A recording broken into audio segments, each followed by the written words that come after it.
श्री स्वामी समर्थ. जय जय स्वामी समर्थ. स्वामींचं नाव घेऊन मी आजच्या ह्या नवीन व्हिडिओला सुरुवात करते.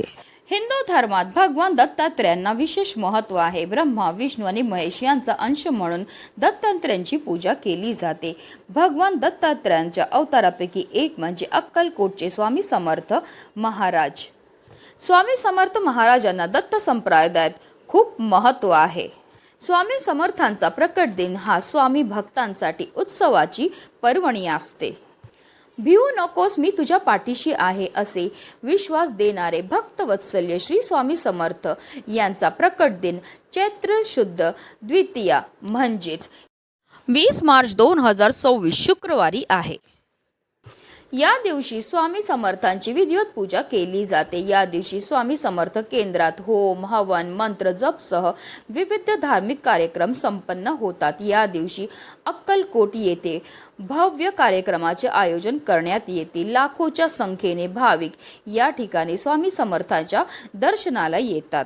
या काळामध्ये जर आपण काही प्रभावी सेवा केल्या तर त्या खूप प्रभावी ठरतात, कारण या काळामध्ये दत्त तत्व नेहमीच्या तुलनेत 1 सहस्त्रपटीने जास्त कार्यरत असतं. तुम्ही मनोभावे पूजा आणि सेवा करतील तर तुम्हाला अनुभव आल्याशिवाय राहणार नाही.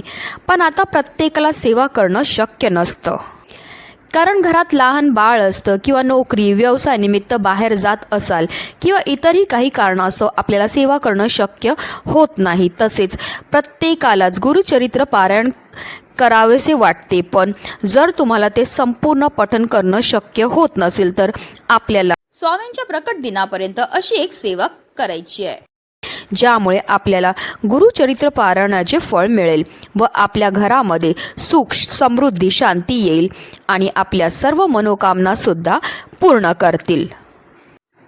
तर ती कोणती सेवा आहे, तो कोणता अध्याय आहे जो आपल्याला दररोज स्वामींच्या प्रकट दिनापर्यंत वाचायचे, त्याबद्दल सविस्तर आणि अतिशय महत्त्वाची अशी माहिती मी तुम्हाला या व्हिडिओमध्ये देणार आहे. तर व्हिडिओ पूर्ण पहा. आणि जर तुम्ही माझ्या चॅनलवर नवीन असेल तर चॅनलला सबस्क्राईब करा आणि शेजारी बेल आयकॉन सुद्धा प्रेस करा, जेणेकरून तुम्हाला माझ्या नवनवीन व्हिडिओचं नोटिफिकेशन हे मिळत राहील आणि तुम्ही एक पण व्हिडिओ मिस करणार नाही. आणि कमेंटमध्ये श्री स्वामी समर्थ किंवा श्री गुरुदेव दत्त लिहायला अजिबात विसरू नका.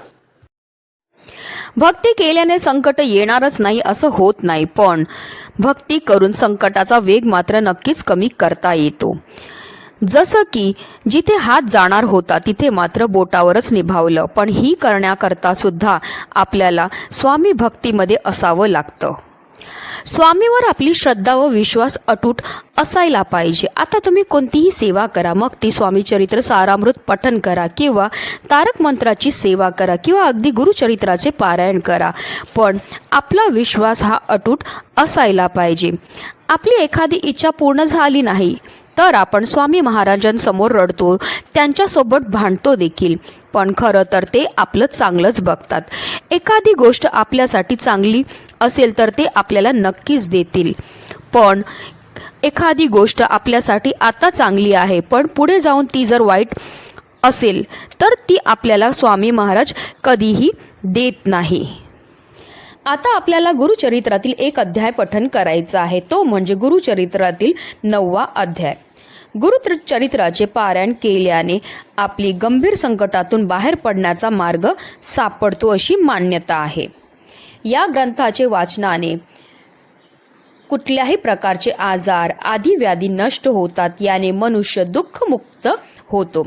घरामध्ये गुरुचरित्र पठणाने नकारात्मक वातावरण नाहीसे होते आणि आनंद, चैतन्य व प्रसन्न वातावरण निर्माण होतं.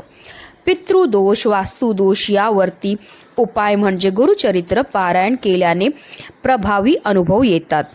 विशिष्ट समस्या जसे लग्न, शिक्षण, करिअर, आरोग्य यामध्ये येत असणाऱ्या अडचणी दूर होतात. आपल्या कुंडलीतील ग्रह, नक्षत्र, पितृदोष यावर गुरुचरित्र एक रामबाण उपाय असल्याचे जाणकार सांगतात. जर तुम्हाला शक्य असेल तर आवर्जून गुरुचरित्र पारायण करा. गुरुचरित्र पारायण करणे शक्य नसेल तर गुरुचरित्रातील 9वा अध्याय पठण करा. तर हा 9वा अध्याय आपण कधीपासून पठण करू शकतात. आपण 21 दिवसांची सेवा करू शकतात किंवा अगदी तुम्ही 11 दिवसांची सेवासुद्धा करू शकतात. ही सेवा करण्यासाठी आपल्याला संकल्प घ्यायचा आहे. मग यासाठी एक नारळ घ्या, खडीसाखर घ्यायची आहे आणि हे घेऊन स्वामी महाराजांच्या मंदिरामध्ये किंवा केंद्रात जायचं आहे किंवा अगदी तुम्ही दत्तगुरूंच्या मंदिरामध्ये गेले तरीही चालणार आहे.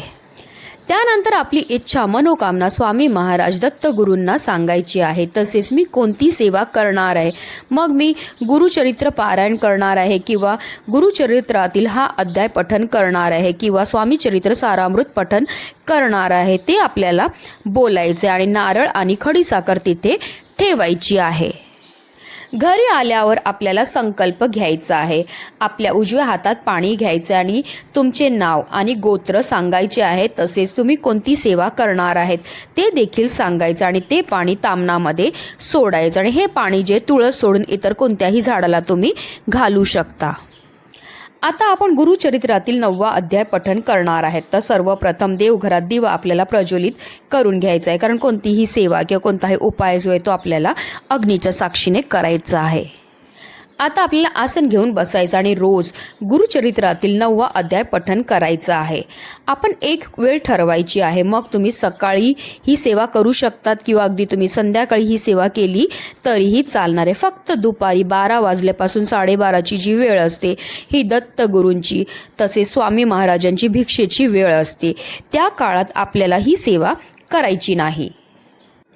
आता ही सेवा घरातील कोणत्याही व्यक्तीने केली तरीही चालणार आहे. अगदी लहानातले लहान मोठ्यात मोठ्या प्रत्येकाने जरी केली तरीही अतिशय उत्तम आहे. फक्त मासिक धर्म असेल किंवा सुतक सुएर असेल तर या काळामध्ये तुम्हाला ही सेवा जी आहे ती करता येणार नाही. ते दिवस सोडून तुम्हाला पुढे 21 दिवस किंवा 11 दिवसांची सेवा ही करायची आहे. पण आता ज्यांना गुरुचरित्राचे पठन करणं शक्य नसेल अशा भक्तांनी एक श्लोकी गुरुचरित्राचे पठन करायचे आहे. आपण एक श्लोकी गुरुचरित्राचे पठन केले तरी पण आपल्याला संपूर्ण गुरुचरित्र पारायण केल्याचे फळ हे मिळत असते. ह्या एक श्लोकी गुरुचरित्राचे पठन तुम्ही सकाळी किंवा संध्याकाळी करू शकतात. ही सेवा करताना सुद्धा तुम्हाला संकल्प घ्यायचा आहे की तुम्ही 21 दिवसांची किंवा 11 दिवसांची सेवा ही करणार आहेत. आता देवघरामध्ये तुम्हाला दिवा हा प्रज्वलित करून घ्यायचे, आसन घेऊन बसायचे आणि ही सेवा तुम्हाला करायची आहे. दत्त अवतार झाला कलियुगी श्री पाठपीठापुरी, त्यामागे दुसरा निरसिंह सरस्वती करंज ग्रामांतरी, तीर्थ हिंडत पातला भिलवाडीची संगमा, तेथुनी मग गणगापुरी वसेवारी दिनांच्या श्रमा. तर अशा ह्या एक श्लोकी गुरुचरित्राचा आपल्याला पारायण हे करायचं आहे. आता हा श्लोक तुम्हाला म्हणणं शक्य नसेल तर तुम्ही मोबाईलवर लावून द्या, तुम्ही श्रवण केलं तरीही चालणार आहे. ही सेवा केल्याने गुरुचरित्राचे संपूर्ण फळ मिळते व आपली इच्छित मनोकामना सुद्धा पूर्ण होते. फक्त कोणतीही सेवा करताना आपल्याला त्यावर विश्वास असणं गरजेचं आहे.